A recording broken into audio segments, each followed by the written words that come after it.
Во рамки на серијата интервјуа за парламентарните избори, денешен гостин во студиото на МИА е председателката на Либерално-демократската партија Моника Зајкова.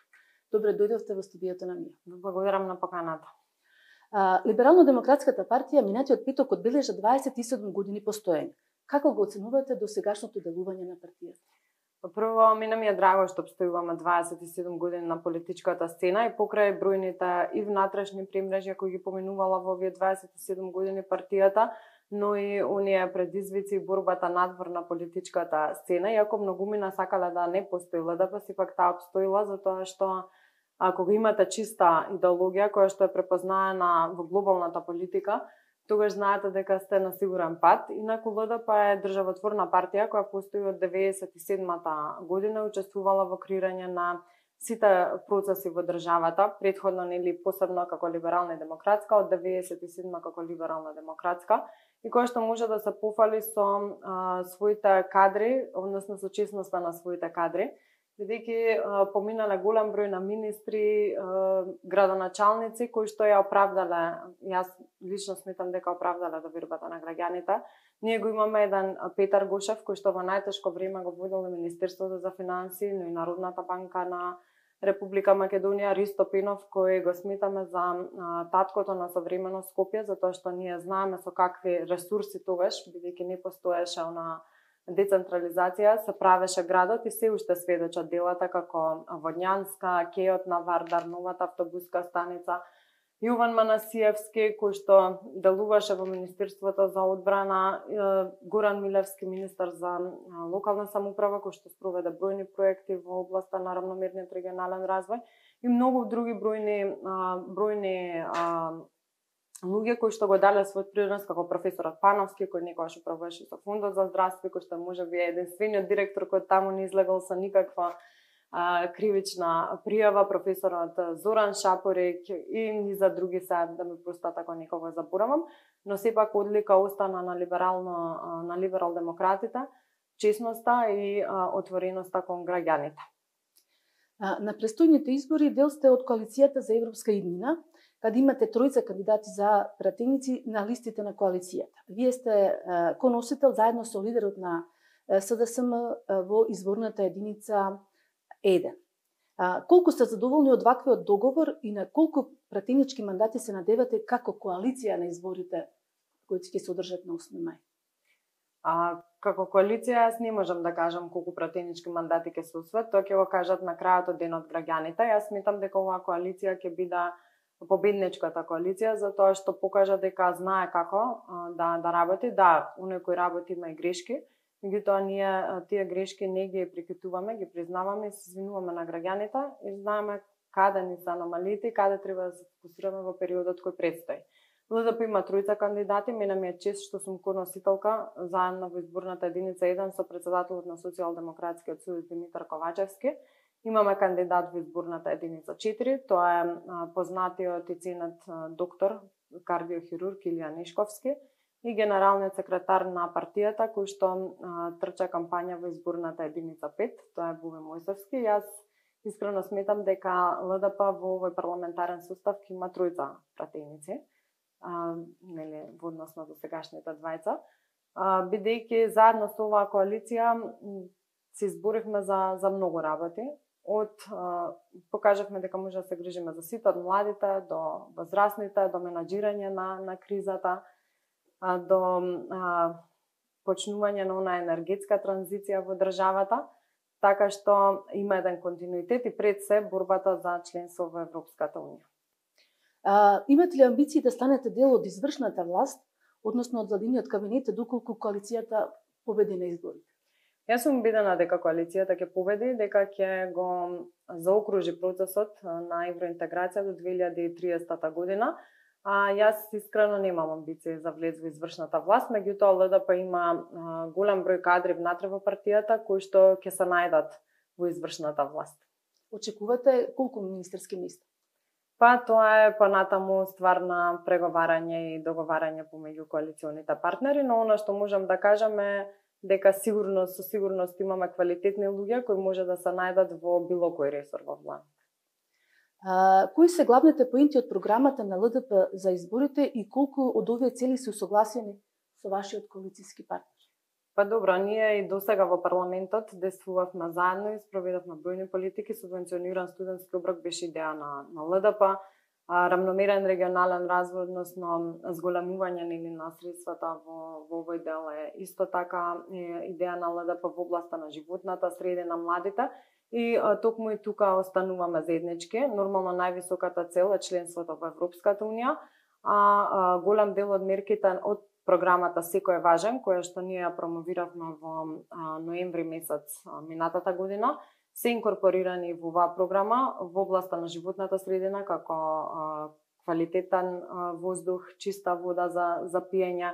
Понатаму во делот на млади, она што за нас особено значи поддршка за младите за основање на сопствени бизниси, но и финансиска помош за домување на млади лица до 29 години. Имаме заеднички проектирани мерки во областа на правосудството. Тоа всушност може да си признаеме дека и беше областа каде може и најповеќе потфрливме, што поради дел од блокадите кои што се случува во собранието од страна на опозицијската партија, што поради можеби оставање на работите да течат така, но добро е што се усвоени оние 40 препораки од оценската мисија. Тоа е многу важно за Либерално-демократската партија и прочистувањето на правосудниот систем, но и ветингот на политичарите, што за мене особено значи. И се согласувам со она што го говори кандидатот за председател Стево Пендаровски, дека ветингот на политичарите треба да започне од 90-тите години, кога се формирала државата, затоа што всушност тогаш се правени најголемите злоупотреби на државниот буџет и распределбата на капиталот во државата. И слободно кажувам, нека почне од мене, затоа што јас немам никаков товар по однос на овие прашања. Тоа всушност може да си признаеме дека и беше областа каде може и најповеќе потфрливме, што поради дел од блокадите кои што се случува во собранието од страна на опозицијската партија, што поради можеби оставање на работите да течат така, но добро е што се усвоени оние 40 препораки од оценската мисија. Тоа е многу важно за Либерално-демократската партија и прочистувањето на правосудниот систем, но и ветингот на политичарите, што за мене особено значи. И се согласувам со она што го говори кандидатот за председател Стево Пендаровски, дека ветингот на политичарите треба да започне од 90-тите години, кога се формирала државата, затоа што всушност тогаш се правени најголемите злоупотреби на државниот буџет и распределбата на капиталот во државата. И слободно кажувам, нека почне од мене, затоа што јас немам никаков товар по однос на овие прашања. Јас говорам и за тоа дека ако нема консензус за една изборна единица, треба да започнеме да размислуваме за менување на математичкиот модел на пресметување на гласовите, затоа што се покажува дека Донтовиот количник не е најсоодветниот и најпропорционалниот модел на поделба на гласовите. ЛДП останува на заложбата за една изборна единица и ние повторно, по не знам кој пат, ќе го поднесеме законот кога ќе се формира новиот парламентарен состав. И се надевам дека сите оние партии кои што даваат отворена поддршка, дека ќе дадат таа поддршка во парламентот, бидејќи ние сите слушаме дека условно се залагаат за една изборна единица, меѓутоа кога ќе дојде прашањето на маса без никакви аргументи, тоа останува некаде во собраниските лавиринти.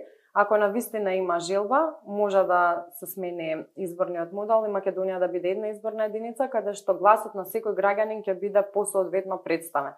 Сега ние имаме гласови на можеби 40 до 50 илјади граѓани кои што одат во ветар, затоа што не се сконцентрирани во една изборна единица и тие луѓе остануваат без своји представници во парламентот. Сега јас знам дека на некој не му одговара, може внатре има по-либерални струи, од друга страна по-конзервативни партии, меѓутоа и тоа е смислата на демократијата, да имаме поголема борба на идеолошки политики внатре во собранието, а нормално секој во рамки на своите концепти за добробит на граѓаните и државата. Доминантна тема на овие избори се уставните измени, така се наметна.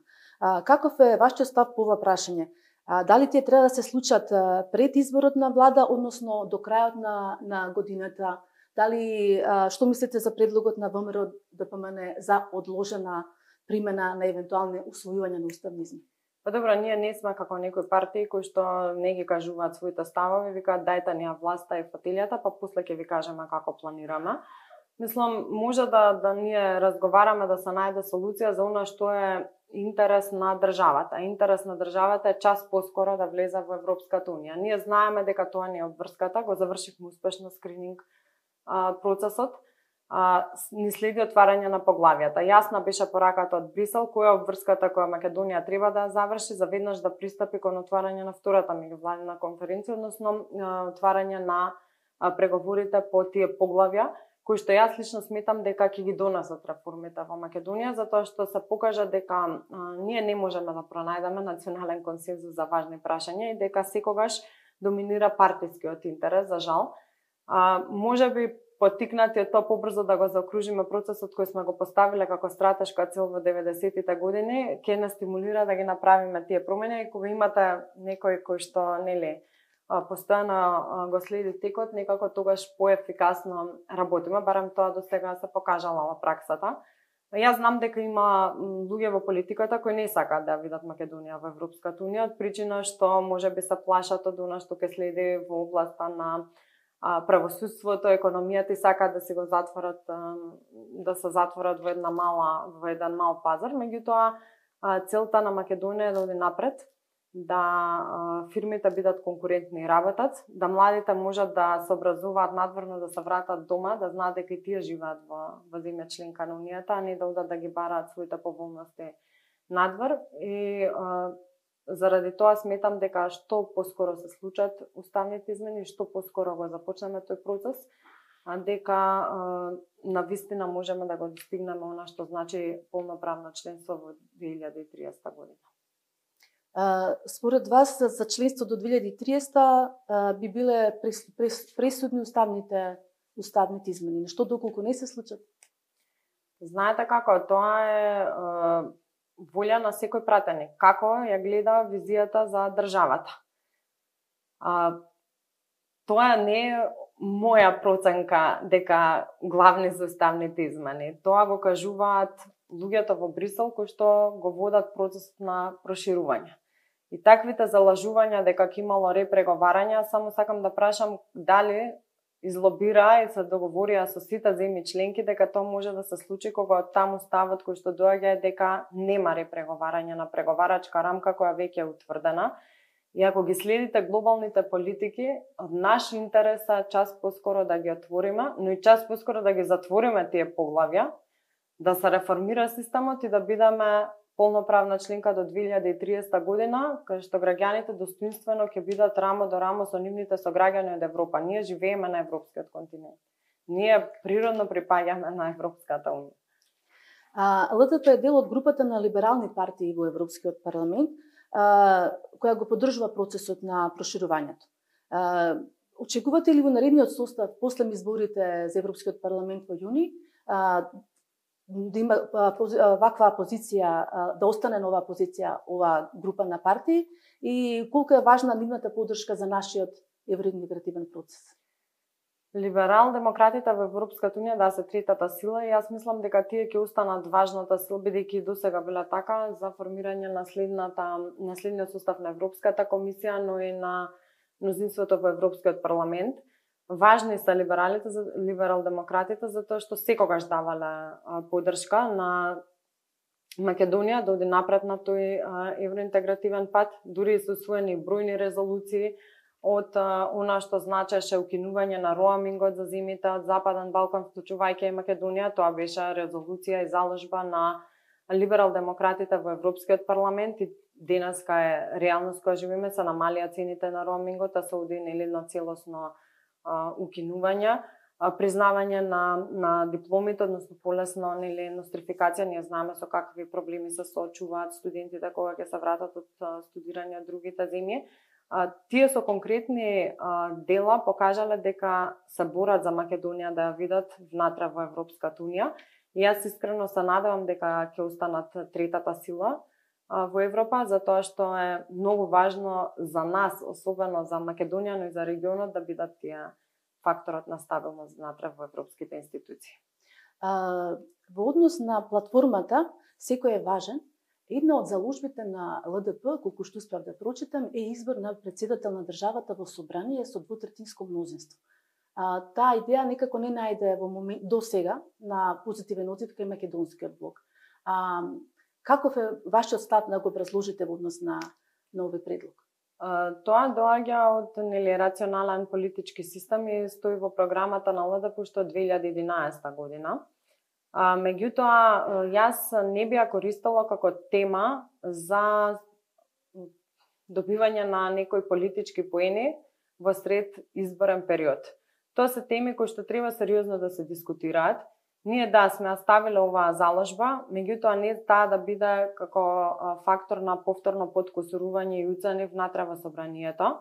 Она исто имаше и нешто за заменик председател, тоа автоматски мислам дека е невозможно и нереално и не би го поддржале, затоа што уставот не познава таква категорија. Сепак е ова сериозна тема која бара поширока дискусија и пак ќе кажам, не е тема која што треба да се користи како тема за уцени во изборите, но е нешто што сме го ставиле од аспект на она кои се ингеренциите на председателот и од аспект на она гледаме дека има се помала излезеност, дали реално може да се оствари цензусот и дали реално се потребни толкави трошоци за избор на председател. Меѓутоа пак ќе кажам, не под вакви околности во кои што некој други користи, за да може да предизвика повторно состојба на договарања, подкосурувања, уцени и слично. Така. Во контекст на односите со соседите, бранување деновиве предизвика најавата на господинот Османи, кој министерот за надворешни работи, кој е председателски кандидат за коспонсорирање на нацрт резолуцијата за Сребреница во Обединетите нации. Кој е вашиот став по ова прашање и може ли таа да ги наруши добрите пријателски односи со Србија? Ние не треба да нарушуваме добрососедски односи. Србија е наш голем партнер и голем поддржувач и ние знаеме кои не се и релациите сите изминати години. Од тука не сметам дека треба да се отварат некои прашања од немили настани кои што одамна веќе се затворени. Не сметам дека такви немили настани кои што некогаш биле причините од страна на одредена група, дека може да генерализираме цела држава, да ја ставаме во истиот кош. Сепак оваа изјава пак како и предходната е искористена во време на политичка кампања, што е жалосно затоа што познато му е сигурно и на господинот Бујар Османи дека Македонија има прифатена декларација гласана во парламентот во 2010 година, со која што е прифатила резолуцијата од Европскиот парламент каде овој чин е признат како таков каков што е признат како геноцид. Меѓутоа, ајде да го отвориме прашањата за она што се случува сега и зашто нашето собрание, например, да не разговара за признавање на гладоморот во Украина како геноцид. Бидејќи ова се теми кои што се веќе депласирани, не може да ги користиме за политички поени, но треба да гледаме што сега во сегашноста ни се случува и што треба да превземеме по однос на актуелните состојби. Веќе втора година сте на лидерската позиција во Либерално-демократската партија, па би сакала да ве прашам како жена лидер, кои се предизвиците во светот на политиката? Предизвици има големи и внатре во партијата, но и надвор. Најчесто жените, најголемиот предизвик со кој што се соочуваат жените, за жалост е уште живеењето во стереотипно општество и оние, потребата жената да се докаже два пати повеќе дека вреди во однос на машкиот свет.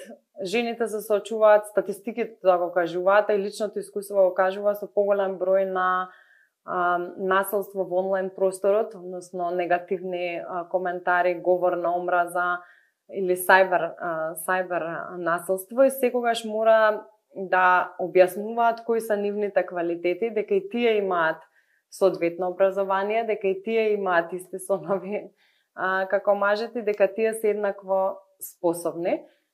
Мене ме радува што ќе се навратам назад во оваа коалиција, остануваме на она што значи носење на законот за родова еднаквост. Добро е што донесовме закон за заштита и спречување од дискриминација. Малце овие стереотипи и табуа да се придонесат да се надминуваат. Истанбулската конвенција беше значаен чекор напред, така што има подобрување во однос на она што значи родова рамноправност или еднаквост на мажите и жените, меѓутоа сепак жените во политиката навистина имаат сериозни предизвици и не е така лесен патот, иако може би изгледа дека им е се лесно и совршено. Тие се борат со ветерници и внатре во партиите, но и надвор во општеството. Ваша последна иницијатива како пратеничка во парламентот беше поднесување на измени на закон за заштита на благосостојба на животните за поодговорно сопствеништво. Која ќе биде вашата прва иницијатива во новиот состав на парламентот, доколку бидете избрани за пратеничка? Ова е една од низата иницијативи. Ние во парламентот донесовме закони кои што значеа раст на платите. И во високото образование за 25% и во раст на минималната, на просечната плата. Пак ќе се навратам на студентскиот оброк, останува студентскиот оброк да го согласиме, односно износот на субвенцијата да расте во 20% од износот на минималната плата. Она што за мене како либерал-демократка е важно е што се покаже дека оваа држава може да гарантира слободата на медиумите, перцепцијата за корупцијата, така што првите иницијативи, нормално дека јас ќе останам на оваа иницијатива, затоа што сметам дека стварно секој е важен и дека животните треба да уживаат соодветна благосостојба, не само да спекна животните, бидејќи многу ме критикуваат луѓето ги средивте, па се остана животните, но да аспекти на безбедноста на луѓето и она што се троши од буџетските средства за исплаќање на оштети. Така да оваа иницијатива ќе остане иницијативата за една изборна единица и 50% застапеност на мажите и жените на листите, но и 40% застапеност на листите за градоначалнички, односно изборот на градоначалнички, бидејќи се покажа дека онаму каде што нема квоти се уште свеста не ни порасната. Нормално остануваат иницијативите кои што значат подобрување во областа на животната средина. Во однос на правосудството, ние остануваме на нашите измени на кривичниот законник, со кој што предлагаме зголемување на рокот на застареност на делата од 30-та глава, кои што се однесуваат на злоупотреба на буџетот, односно тука влегува и злоупотреба на службената положба и овластување, но и одговорноста на луѓето кои работат во правосудството, бидејќи пак ја кажам, не се сите суди и обвинители корумпирани, но мора да има некое прочистување и да се види кои се тие кои се корумпирани, можеби по моделот на скандинавските земји, да истите, ако се докаже дека посредувале во одреден предмет или дека затајувале одреден предмет, да ја изгубат можноста, односно да добијат забрана за вршење на професијата и должноста во областа на правосудната материја. Ке има низа закони и иницијативи, како што имаше и во овој парламентарен состав, од ЛДП може да очекувате и во следниот парламентарен состав во сите области дека ќе има низа иницијативи. Аз се надевам дека останатите политички субјекти ќе најдат за сходно да ги прифатат истите и дека и конечно и постоечките кои што останаа заглавени дека ќе дојдат на маса и ќе бидат прифатени, бидејќи таму имаше доста добри, еве ми текна сега на уште едно, законот за платни системи, каде што бараме намалување и укинување на дел од провизиите и трошоците кои што граѓаните ги имаат пред банките. Така. Господица Зајкова, ви благодарам многу на интервјуто. Благодарам и на вас. Ова беше Моника Зајкова, лидер на Либерално-демократската партија.